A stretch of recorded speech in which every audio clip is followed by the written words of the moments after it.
Okay, today my guest is Professor Mark Casson. I will keep my introduction short to maximize our time with him. In the next 30 minutes or so, we'll talk about Mark as a person, Professor Casson as a thought leader and an esteemed scholar, and finally as a mentor to many PhD students and junior faculty. For the sake of time, I will skip many of his accomplishments and give you a very quick snapshot.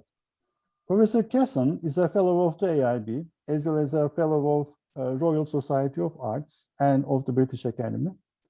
He is a consulting editor of Journal of World Business, general editor of 2 book series, Globalization of the World Economy and Handbooks on Research Methods and Applications in the Social Sciences.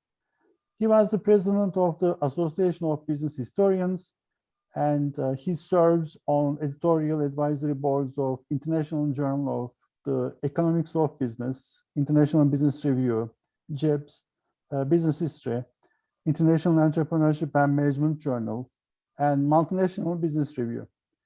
Mark has published over 100 papers, books, chapters, and has over 42,000 citations. He has consulted with UNCTAD, World Bank, UK Department of Business Innovation and Skills, UK Foreign and Commonwealth Office, the European Union, New Zealand Treasury, as well as private companies. Mark also serves on the UK Passenger Demand Forecasting Council. And thank you, Mark, for joining us today. Thank you. First question, what did you want to become when you were a child? An engine driver. I mean, you've got to remember steam engines pulled express trains at 90 miles an hour, and there was no sight really more dramatic. I mean, these days you can see steam engines on heritage railways, but most of them are limited to 25 miles per hour. You know, they were sort of great days. And I was one of many hundreds of thousands of young schoolboys who wanted to become engine drivers at that time. It wasn't unusual by any means. But your bio on your webpage still talks about quite a bit about your interest with trains, train spotting. You never left it, did you? Well, I've always thought, ideally, you should teach what you research, and you should research your hobby. And I have a number of hobbies. And over the years, I've managed to organize things so that increasingly I teach and research on my hobbies.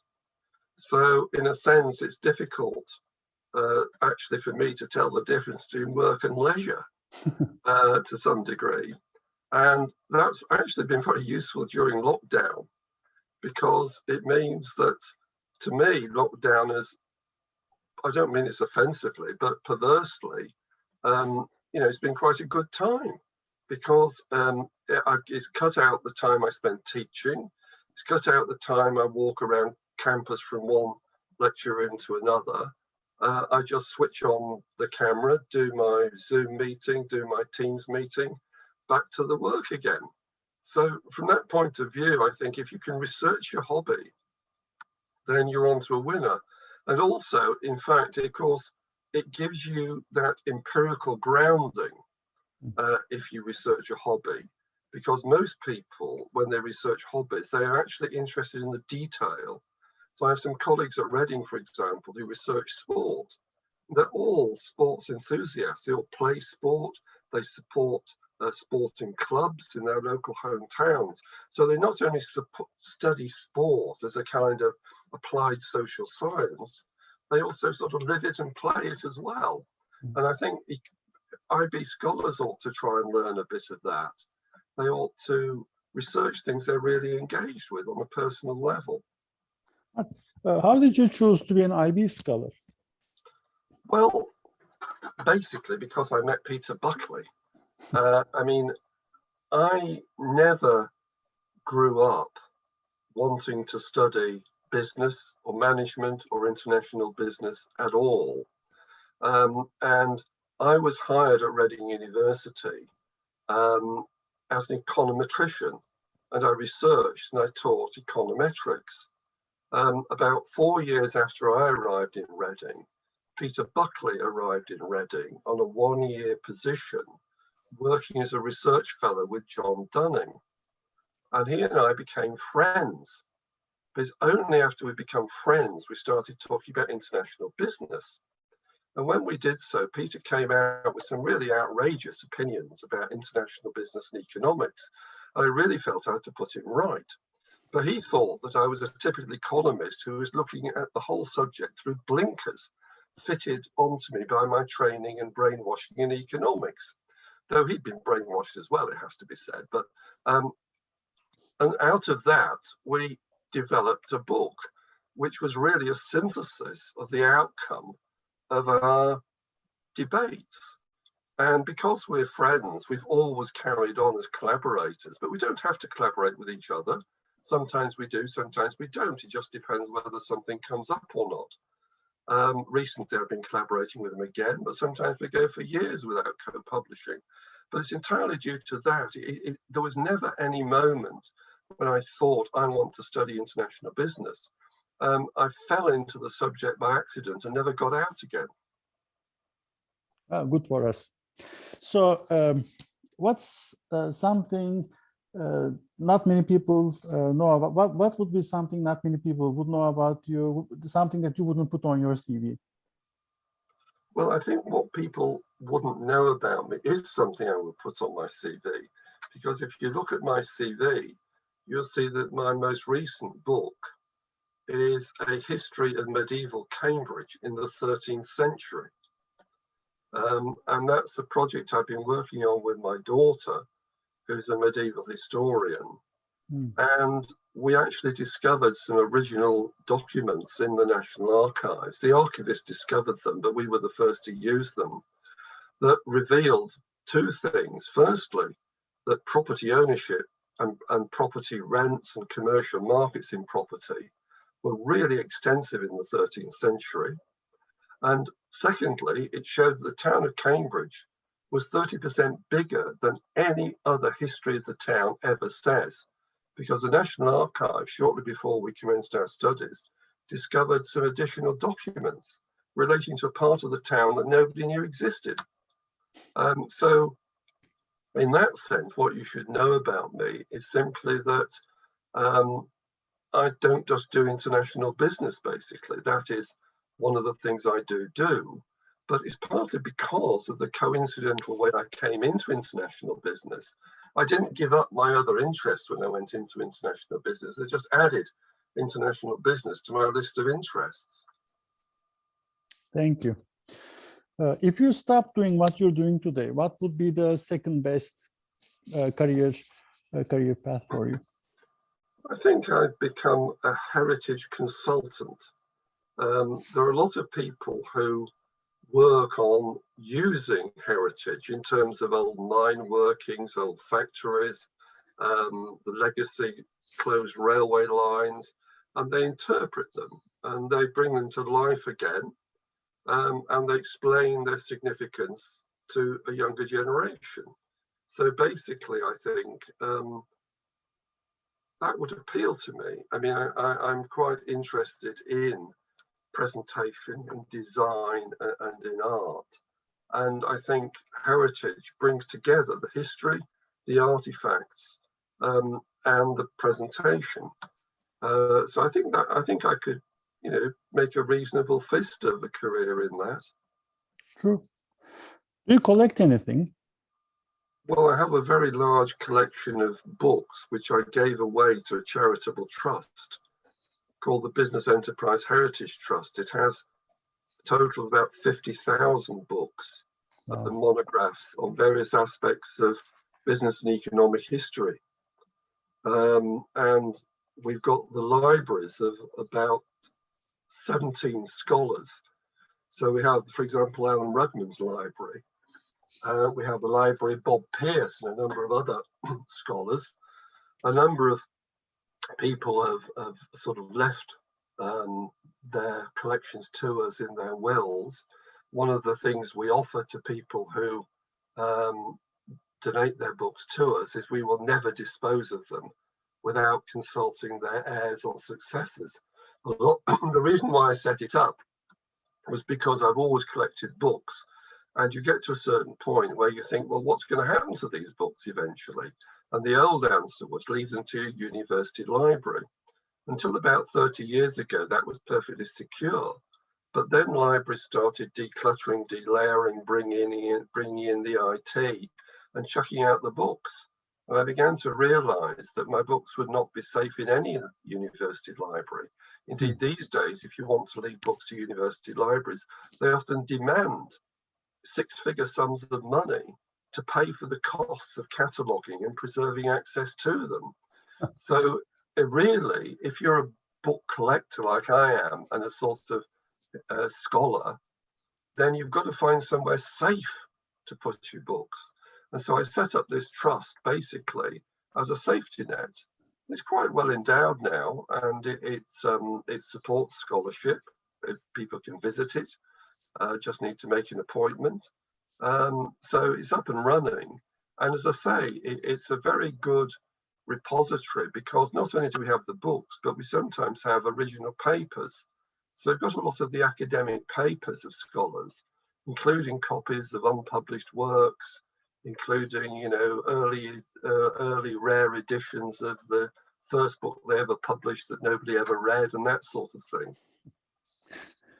Do you have any regrets? Any regrets as one thing you wish you would have done that you didn't? Well, I don't ask myself that kind of question, to be honest. I mean, it's not, I've never been a kind of might have been person who's always raking over the past.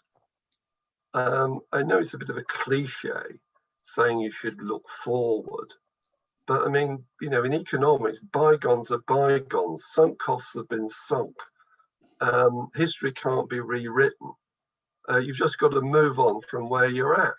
And as I say, it's a string of platitudes for which I apologize, but that's just the way I've always been. What are you most proud of? I suppose I'm most proud of some of the things I've written that nobody ever reads. I think it's probably true to say that with one or two exceptions, the stuff that gets cited isn't the stuff that gave me the greatest pleasure to write. The stuff that gave me the greatest pleasure to write is, I think, often the stuff that is the most difficult to read. And that's because I was struggling with the subject, and because I hadn't reduced it to a sort of simple mantra.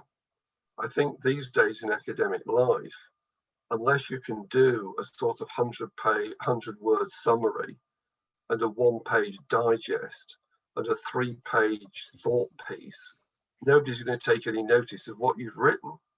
And so most of the stuff I'm most pleased with is stuff that's closely reasoned, full of detail, lots of footnotes, and where it requires a high degree of commitment by the reader to engage with it. So I think, yes, the things that I most feel proud of are the things that people don't read. And my biggest regret is simply that, to some extent, it's almost impossible to get people to read them. Even now, because of the pressures on people. People, I think nowadays need to get a payoff, a fairly immediate payoff from something they read. So they're reading something. If they've seen it cited somewhere, they need to cite it themselves, and they need to see what's in it or something. But if you've written on something like the history of cartels, if people perceive a need to study cartels, they'll read it. But cartels are off most people's radar, so they're just not going to look at it. So I published a quite detailed paper on international cartels back in 1984, and I think it has about 5 sites. I think 2 of those are by me, citing my own work in later papers. I think the other 3 are probably from Peter Buckley. He's probably the only person other than myself who's aware I ever wrote it. This editorial work on cartels, is this the favorite work? Is this your most favorite work? What is your most favorite work? I think my most favorite work is another is a book I published with a quite prestigious publisher. I published it as a monograph with Oxford University Press in 1991. And it's called The Economics of Business Culture.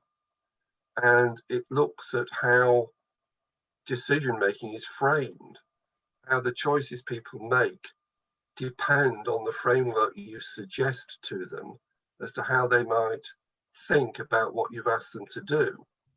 And I distinguish basically between leaders and followers, and the leaders are the people who devise frames that encourage people who use them to think that it would be a good idea to do what the leader would like them to do.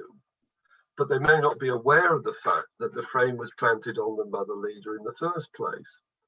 And that actually gives you an interesting insight, in my view, into the morality of leadership. Because if leaders are effective, they have quite a bit of power. And then they have the power to use it or to abuse it. And these days, most people, particularly young people, I think, are incredibly suspicious of leaders for the simple reason that there's plenty of evidence, particularly in business and politics, that people who are in positions of leadership do abuse the position to, as it were, induce people to do what suits their agenda. But in practice, we could have moral leaders. We could have leaders who actually encourage people to perform actions to see things from a social point of view.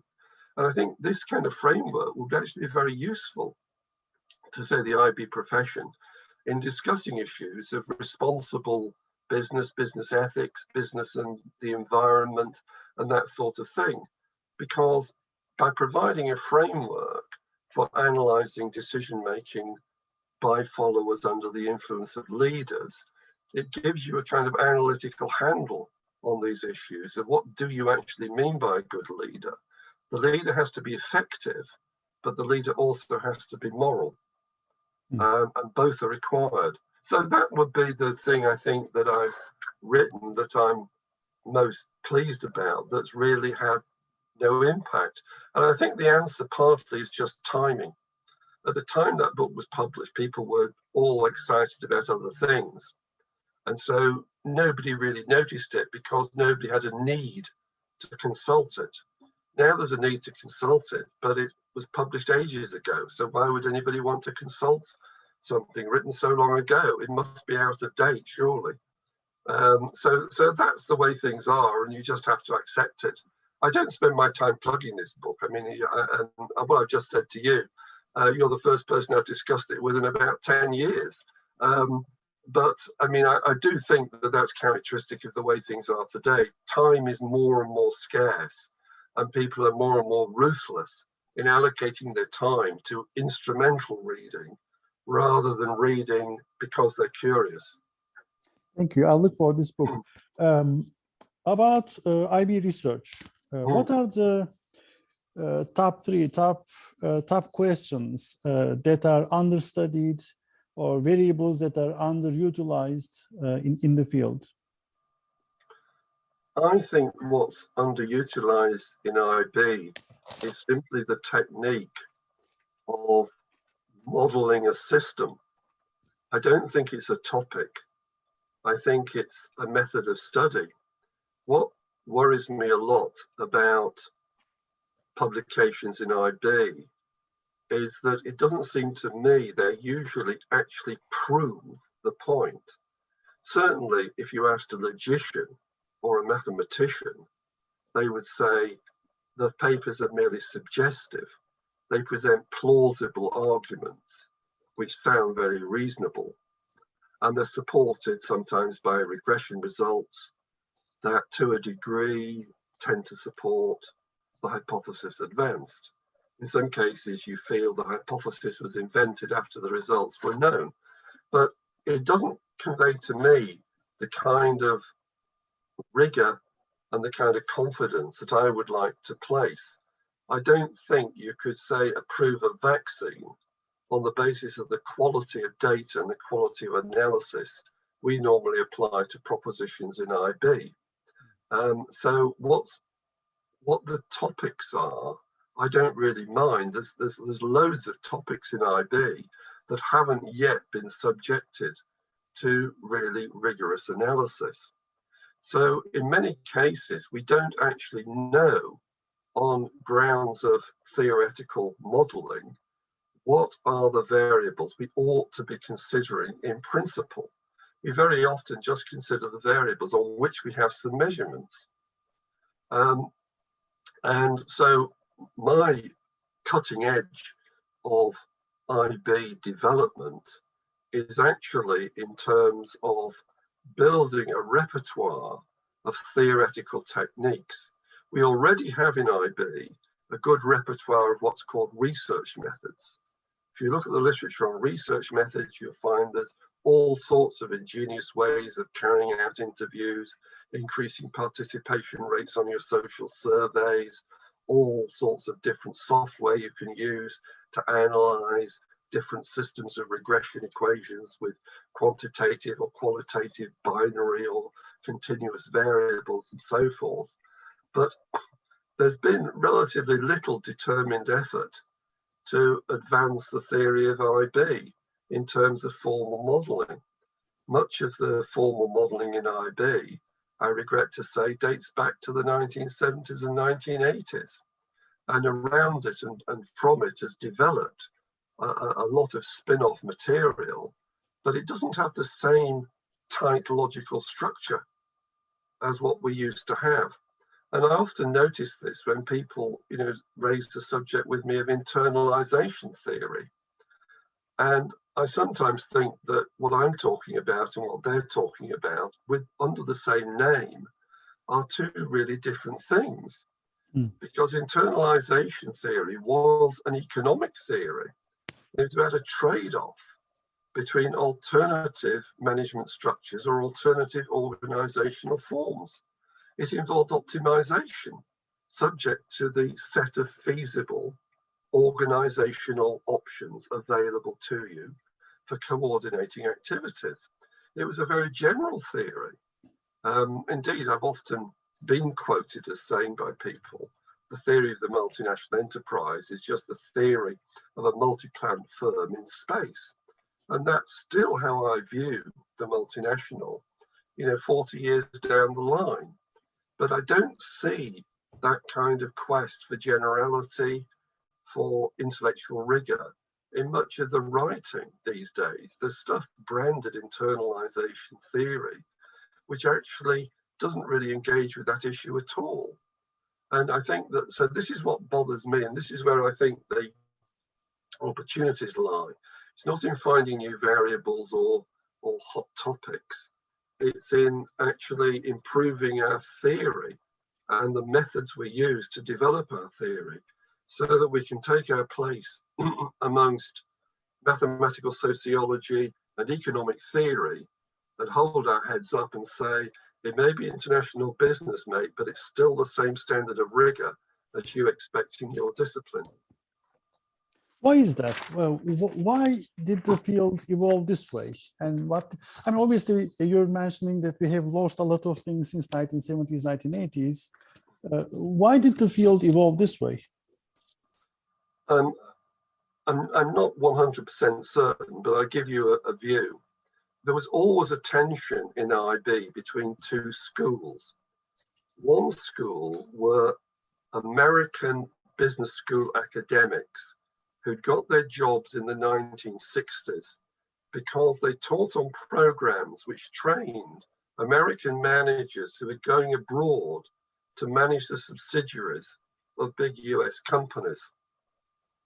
And there was a big emphasis on one, that you were conveying American know-how, which is included in internalization theory as some kind of competitive or monopolistic advantage or knowledge-based asset or whatever. And the second thing was, from post-war American perspective, you can't trust foreigners. They don't speak English. They talk among themselves. You can't understand what they're saying, and they're trying to take advantage of you. And this became known as costs of doing business abroad or liability of foreignness. So to these people, the big question was, the gains from spreading American know-how are offset to some degree by the cost of actually transferring it overseas to people you have difficulty communicating with. And the IB theory that then developed was developed in response to, but why have an American firm owning assets in a foreign country where you apparently can't trust the people? Why don't you just sell the rights to the technology to these people and let them, with all their local expertise, get on and apply that technology in the way they know best? You might make, in other words, more money out of licensing than you would out of FDI. So internalization developed as the theory of, one, do you really want to build this massive organization and invest in these foreign assets in risky countries? And two, of the managerial options open to you, what's the best way of coordinating this set of plans if that's what you decide to do? And initially in the 1970s and 80s, a lot of political scientists, mathematical sociologists, economic theorists, and so on, plunged into the discipline. And IB for a time was cutting edge. If you wanted to learn about alternative modes of coordination, IB was the place you went to. And this encouraged a range of people like the new trade theorists to start bringing in foreign direct investment into their trade models. So IB was the go-to place, and it was impacting on these other disciplines.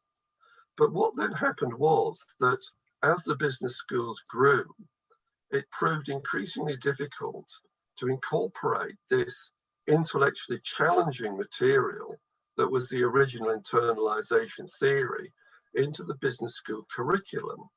MBA students with 5 years experience did not want to be told that they didn't understand the fundamental principles of centralization versus delegation. They just wanted to be told a takeaway. And that internalization theory said there are trade-offs. You need to understand the trade-offs in order to make an intelligent decision. But most people wanted to be just told what to do, or they wanted to be given a typology of strategies rather than an analysis of which strategy was best under what conditions. And so gradually, people decided internalization theory must be dumbed down in some way in order to render it teachable. It just doesn't fit in with the rest of the curriculum.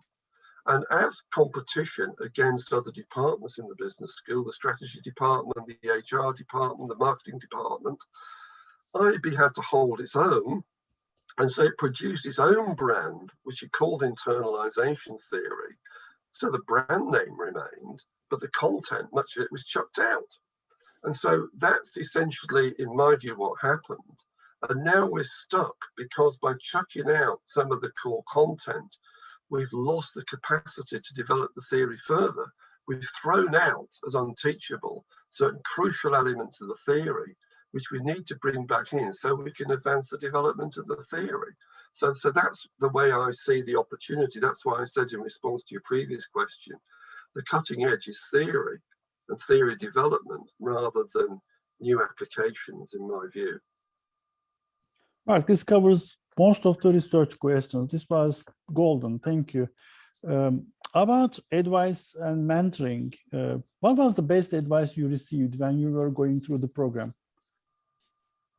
Well, I went through an economics program, and I was very fortunate in having an outstanding mentor who was my undergraduate tutor, and actually happened to be professor of economics at Reading at the time I was appointed to the faculty.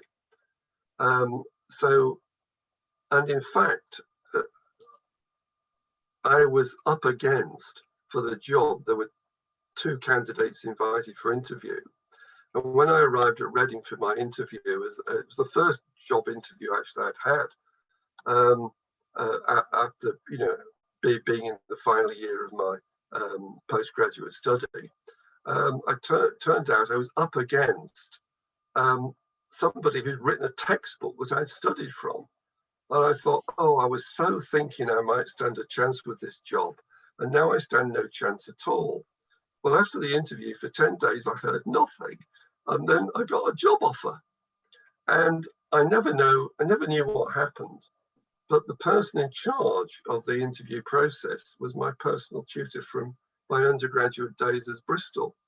And my belief is that whatever offer this person got, it wasn't a very good offer, and he turned it down. And as I was a cheaper candidate, and as I was well suited to the teaching requirements of the post, I got the job. But I mean, that's what I call mentoring, because your mentor not only builds your career, but they get you a job, and then they're there to mentor you in the job at the institution you've taken the job at. So I'm hugely grateful to my mentor, Peter Hart, for all he did for my career. And I think it's very important never to forget that, you know, we don't do everything on our own. We like to construct these narratives whereby I published in this and I did that. But actually, there's a lot of other people involved in the process, including sympathetic referees, an accommodating journal editor, an understanding head of department, even an approachable dean of the business school. You know, all of these people are important to you at various times in your life. So now I'm on the other side of the fence. I mean, the only thing I generally say to my doctoral students and to my younger colleagues is basically this, that firstly, don't let other people tell you what to do. Your job is not to do as you're told. Your job is to learn to think for yourself. So the people you should respect are the facilitators who are there to help, the support, provide support, not the people who give you orders or tell you if you know what's good for you, you'll do what I say. Those people will never do you any good because they're only interested in themselves. So you need to have the nous to work out who's going to support you and who is just using you. And it doesn't necessarily follow that the famous person is the person who support you and the not so famous person is going to use you. It's quite likely to be the other way around. And the second thing I think I would say to people is these days the pressures on academics are far greater than they were when I was starting my career. And it's become much more difficult now to find this time where you just do your own thing, because more and more people are being instrumental. You have to research that topic, you have to publish in that journal, because the metrics dictate that if you don't publish in that or equivalent journal, you won't keep your job or you won't get a promotion. The problem is you must protect yourself with some me time, some precious time, where you actually work on something that really interests you. Work on a subject related to your hobby. So we come back to where we began. You really need a hobby that enthuses you with something, that means that actually working on that topic is relaxation, not work. And that then means that you can not only work on what you have to work on for the sake of your career, you can work on something you really love to work on because it's your hobby. And final point is, people who really make it big time, some of them make it with loads of publications, which amount, when you read them, to nothing but the same paper published in 20 different places. Other people actually make their careers by publishing 3 or 4, or perhaps even just 1 or 2 breakthrough papers, and not a great deal else. But the people we all remember are the people who published the breakthrough papers. And most of these breakthrough papers take a phenomenal struggle to ever get published. Most breakthrough papers with high numbers of citations to them are published after years of rejection because they're sufficiently radical that the referees either don't understand them, the editor's worried that the readers won't like it. And so in a way, it's seen as high risk. And it is high risk. So I would never advise a young scholar just to set out to take high risks, because that would be irresponsible. But I would always advise a young scholar, keep in play the high risk stuff. Write on stuff that you really believe in and write what you believe. Just challenge yourself to write in a way that convinces other people. and you may be successful or you may not, but at least you know that you haven't wasted your time. So that would be my advice to you scholars. Choose your mentor carefully. You don't have to have the mentor that tries to impose themselves upon you. And secondly, spend a bit of time just doing your own thing. Mark, this was very valuable. If you could choose only one paper, what would be that breakthrough paper that you would choose to put on your syllabus? You're going to put only one paper on your syllabus. What paper would you choose, or book would you choose? I think I would probably choose the book that I published on the entrepreneur in 1982. The simple reason that the book was a sleeper. Nobody took any notice of it until the publisher published a second edition in 2003. And then it took off for the reasons I've explained, that when it was published in 1982, I showed a copy of a preliminary draft to a colleague, and he said to me, Mark, this is very interesting. It's clearly an important work. It's the answer to a question. I've just no idea what the question is. 20 years later, people knew what the question was. The question had become quite a problem. What's the answer to this question? And when my book was republished, and therefore in a new edition, it was republished, it as a new publication, it got reviewed, and people said, oh, this is the answer to the question. So then it had an impact. And the only thing it has in it, but the crucial thing, is it provides a definition of what an entrepreneur does. It answers a question. If you've got firms and you've got markets and you've got business leaders and managers, why do you need somebody else called the entrepreneur? And the answer given by the book is because somebody has to make the judgment that we need a new enterprise to solve a problem that people haven't recognized. Existing enterprises can't do it. We need a new enterprise to be set up, but nobody's seen the problem. So nobody realizes the opportunity to set up a new enterprise to solve it. And so basically it was a one-line thing, but because it was a new book, a new edition Earl book, and because it has a sort of memorable paragraph in it, it did take off. And for me, I found that the most useful thing that I published, because when I actually wrote the book, I actually really felt for myself, I do now understand what it was that was bothering me. And I do, in fact, think that I've maybe addressed the question. Thank you. What is, last question, for the sake of time, what is one question that I should have asked you but didn't? What am I going to do next? There you go. You want me to answer it? Yep. I'm going to be writing on the subjects I've signaled to you as being those gaps to which I think I could contribute.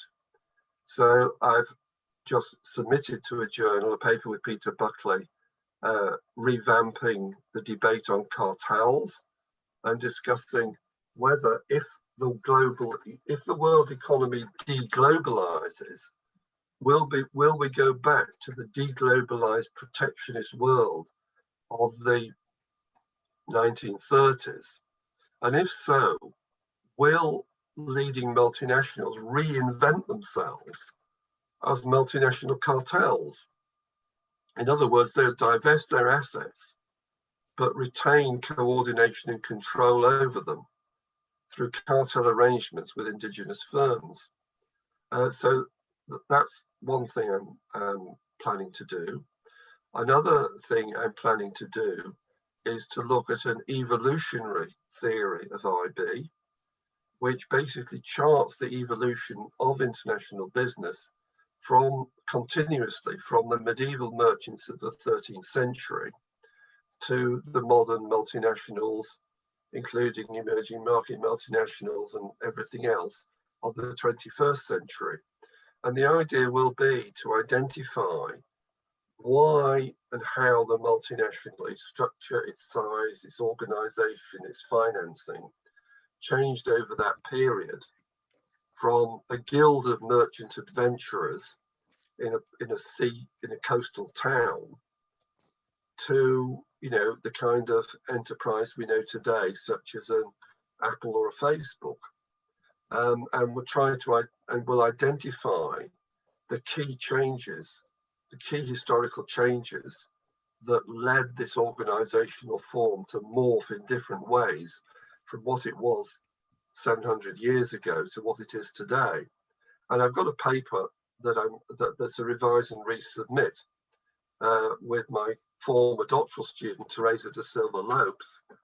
And we're hoping for a positive response on the R&R on that particular paper.